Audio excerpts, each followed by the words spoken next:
أعوذ بالله من الشيطان الرجيم. بسم الله الرحمن الرحيم. إنا أنزلنا التوراة فيها هدى ونور يحكم بها النبيون الذين أسلموا للذين هادوا والربانيون والأحبار بما استحفظوا من كتاب الله وكانوا عليه شهداء فلا تخشوا الناس واخشوني ولا تشتروا بآياتي ثمنا قليلا ومن لم يحكم بما أنزل الله فأولئك هم الكافرون.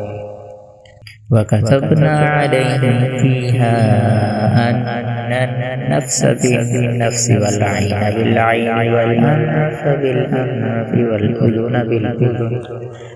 والأذن بالأذن والسن بالسن والجروح قصاص فمن تصدق به فهو كفارة له ومن لم يحكم بما أنزل الله فأولئك هم الظالمون.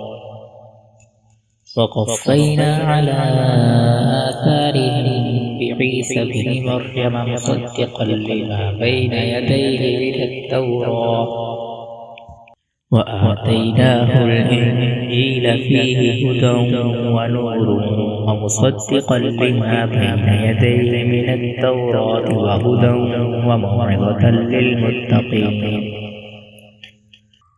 وليحكم أهل الإنجيل بما أنزل الله فيه ومن لم يحكم بما أنزل الله فأولئك هم الفاسقون.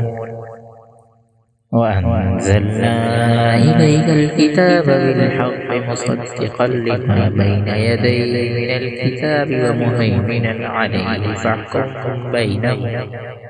فاحكم بينهم بما أنزل الله ولا تتبع أهواءهم عما جاءك من الحق لكل جعلنا منكم شرعة ومنهاجا ولو شاء الله لجعلكم أمة واحدة ولكن ليبلوكم فيما آتاكم فاستبقوا الخيرات إلى الله مرجعكم جميعا فينبئكم بما كنتم فيه تختلفون. وأن يحكم بينهم بما أنزل الله ولا تتبع أهواءهم واحذرهم أن يفتنوك عن